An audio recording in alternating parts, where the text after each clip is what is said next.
Hewlett Packard Enterprise is set to pursue Mike Lynch's widow for up to £3 billion in a continuation of its long-running claim against the UK tech mogul after his recent death on board the Bayesian yacht. The Silicon Valley giant, formerly known as HP, is poised to see through a case against Angela Bacares for money stemming from a 2022 legal ruling over its purchase of Lynch's software firm Autonomy for $11 billion in 2011. A British High Court judge ruled that Lynch had fraudulently inflated the value of Autonomy to induce HP to buy it.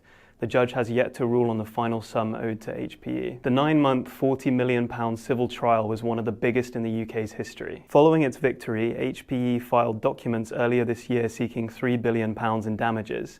The judge previously cautioned that the final amount awarded would likely be substantially less than the £3.8 billion HPE had claimed at trial. Lynch co-founded Autonomy in 1996 and grew it to become one of the UK's biggest tech firms. He was given an OBE for services to enterprise in 2006. The 2022 ruling was just one part of a more than decade-long legal saga over the sale of Autonomy that involved cases in both Britain and America. In June, Lynch and co-defendant Stephen Chamberlain were cleared of fraud in a San Francisco court after an 11-week criminal trial brought by the US Department of Justice. Chamberlain died just days before Lynch after being struck by a car in Cambridgeshire last month. Lynch's legal team had planned to use the US victory to appeal the British High Court ruling. HPE appears ready to risk potential negative press that could result from pursuing such a large sum from Bacares, who was on board the Bayesian and also lost her 18-year-old daughter in the wreck off Sicily. The trip was reportedly organised to celebrate Lynch's acquittal and ended with the deaths of 7 people, including Morgan Stanley International Chairman Jonathan Bloomer and Clifford Chance lawyer Christopher Morvillo, who defended Lynch in his criminal trial.